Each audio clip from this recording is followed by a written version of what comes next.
India സഖ്യത്തിന്റെ ശക്തിപ്രകടനമായി ദില്ലി രാംലീല മൈതാനിയിലെ മഹാറാലി. നരേന്ദ്രമോദിക്കെതിരെ രൂക്ഷ വിമർശനമാണ് പ്രതിപക്ഷ പാർട്ടി നേതാക്കൾ ഉയർത്തിയത്.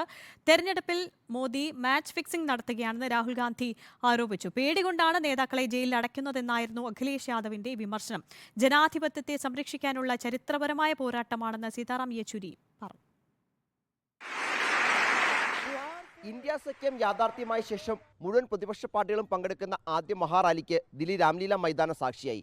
അരവിന്ദ് കെജ്രിവാളിന്റെ അറസ്റ്റ്, ആദായ നികുതി വകുപ്പിന്റെ വേട്ടയാടൽ അടക്കമുള്ള വിഷയങ്ങൾക്ക് എതിരെയായിരുന്നു മഹാറാലി. മല്ലികാർജ്ജുൻ ഖർഗെ മുതൽ ജി ദേവരാജൻ വരെയുള്ള ഇന്ത്യ പാർട്ടി നേതാക്കൾ പ്രധാനമന്ത്രിയെയും ബി.ജെ.പിയെയും കടന്നാക്രമിച്ചു. IPL സമാനമായി തിരഞ്ഞെടുപ്പിൽ മാച്ച് ഫിക്സിംഗ് നടത്താൻ ശ്രമിക്കുന്ന മോദി പ്രതിപക്ഷം മത്സരിക്കാത്ത തിരഞ്ഞെടുപ്പാണ് ആഗ്രഹിക്കുന്നതെന്ന് രാഹുൽ ഗാന്ധിയുടെ വിമർശനം.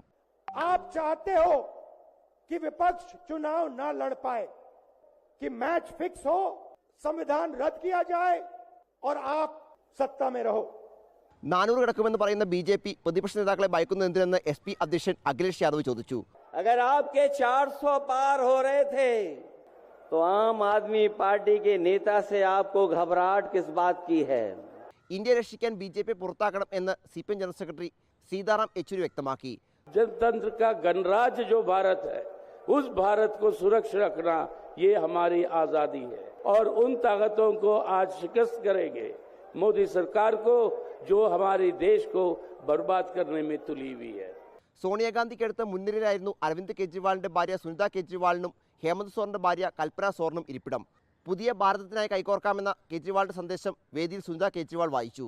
തകർക്കാൻ ശ്രമിക്കുന്തോറും കൂടുതൽ ശക്തി പ്രാപിക്കുന്ന ഒരു ഇന്ത്യ സഖ്യത്തെയാണ് ഇന്ന് ദില്ലി രാംലീല മൈതാനിയിൽ കാണാൻ കഴിഞ്ഞത്.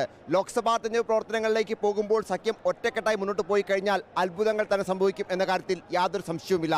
വരും ദിവസങ്ങളിൽ കേന്ദ്ര സർക്കാരിനെതിരെ ശക്തമായ പോരാട്ടം തുടരുകയും ചെയ്യും ഇന്ത്യ സഖ്യം. വീഡിയോ ജേർണലിസ്റ്റ് കണ്ണൻ പസ്റ്റിനൊപ്പം റിപ്പോർട്ടർ വാരിക്കാരൻ, ഇൻ റിപ്പോർട്ടർ, ദില്ലി.